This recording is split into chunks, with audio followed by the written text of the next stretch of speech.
नैब के राहदारी रिमांड पर मौजूद मुस्लिम लीग नून के सदर अक़वामी असम्बली में अपोजिशन लीडर शहबाज शरीफ कौमी असम्बली के इजलास में शिरकत के लिए पहुंचे।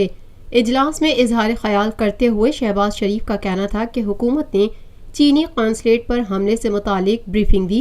चीनी कॉन्सुलेट पर हमला तशवीशनाक है। चीन ने हर मुश्किल वक्त में पाकिस्तान का साथ दिया है। उन्होंने कहा कि किसी को शक नहीं होना चाहिए, चीन पाकिस्तान का बेहतरीन दोस्त है। चीनी कॉन्सुलेट पर हमले से मुतालिक पूरी कौम को तशवीश है।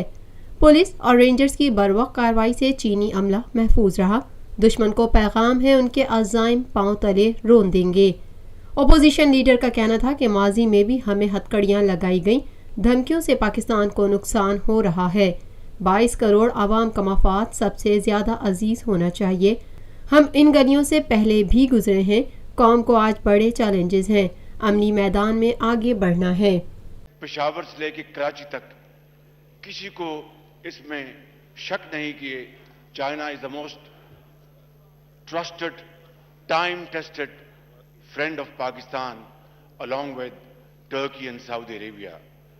ये जो वाकया आज हुआ है, मैं समझता हूं कि पूरी कौम में इसके हवाले से तशवीश की लहर दौड़ी है। खुदा का बेपाया फजल करम है, जिस तरह ऑनरेबल फॉरेन मिनिस्टर ने बताया कि पुलिस, सिंध की पुलिस और रेंजर्स के बरवक्त और इंतहाई स्विफ्ट एक्शन की वजह से तमाम चीनी जो वहां पर मौजूद थे काउंसलेट में, अल्लाह ताला के फजल करम से वो महफूज हैं।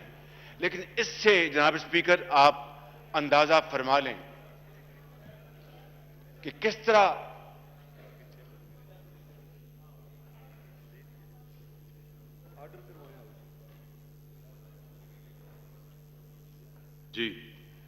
तरह हमारे मुखालिफिन को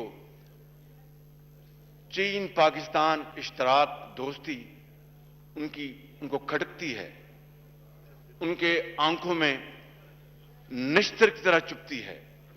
काश ऑनरेबल फाइनेंस मिनिस्टर और कुछ और हमारे ट्रेजरी बेंचेस के साथी आज से कुछ अर्सा पहले इसको मंसूबों को, सीपैक के मंसूबों को कंट्रोवर्शियल ना बनाते। मैं